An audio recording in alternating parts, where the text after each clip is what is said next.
Главное народонаселение Чечни – это чеченцы. Это чисто демократический народ. У них нет ни князей, ни дворян, ни крестьян. Общественный деятель Ковалевский Павел Иванович. Восстание Чечни и Дагестана 1877 по 1878 годы.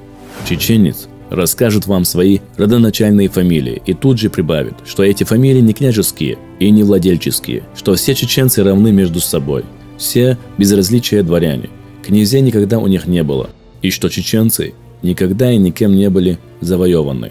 Карл Федорович Сталь, генерал-майор русской императорской армии. Этнографический очерк черкесского народа. Все общества чеченского племени выселились по сказанию самого народа из Ичкерии и верховьев реки Аргуна, пришли на новые места с одинаковыми правами, и потому чеченцы народ демократический, не имеющий ни князей, ни дворян. При существовавшем народе равенстве, уважение и почетное звание приобреталось богатством, умом, заслугами, строгим исполнением главных оснований религии, постом, молитвою и различного рода благотворительностью. Дубровин. История войны и владычества русских на Кавказе. Установление мирных отношений с хищными чеченцами представляло всегда большие затруднения. Они не имели высшего сословия и, распадаясь на множество родовых союзов, управляли своими старшинами, находившимися под влиянием членов союза. Русскому начальству на линии приходилось вступать в сношение не с целым народом или его представителем, а с каждым почти большим селением отдельно. Исторический очерк Кавказских войн от их начала под редакцией генерал-майора Василия Потто. Чеченцы столь же ревниво, оберегающие свою линию свободу, сколь нетерпимы они к любому иноземному игу, установили в своей стране некую форму федеративного правления. В обычных условиях старейшины, то есть те, кому перевалило за 60, решают на своих собраниях вопросы управления, судят тяжбы. При первом же сигнале к войне они на своем собрании выбирают молодого воина, который благодаря хитрости и доблести более всего достоин стать во главе воинственных соплеменников. И тот, сложив в себя оружие, получает из рук 3 самых старейших членов собрания кольчугу и знаки обретенного сана.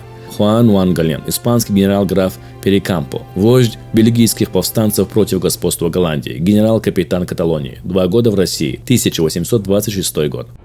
Чеченцы не имеют ни правления, ни начальников, и если есть где-либо чистый демократизм, без примеси всякой другой формы, то это в Чечне.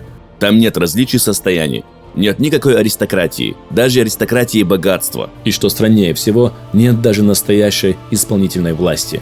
Там всякий взрослый человек равен другому и ни от кого не зависит. Петр Максимович Сахно-Устимович, декабрист, избежал наказания. Секретарь канцелярии при главном управляющем Грузии, статский советник. Описание чеченского похода, 1826 год. Кавказская линия имеет против себя своими соседями и неприятелями следующие народы. Начиная от Астрахани или от Каспийского моря, против левого фланга онной обитают в Кавказских горах чеченцы. Народ весьма воинственный, хищный и жестокий.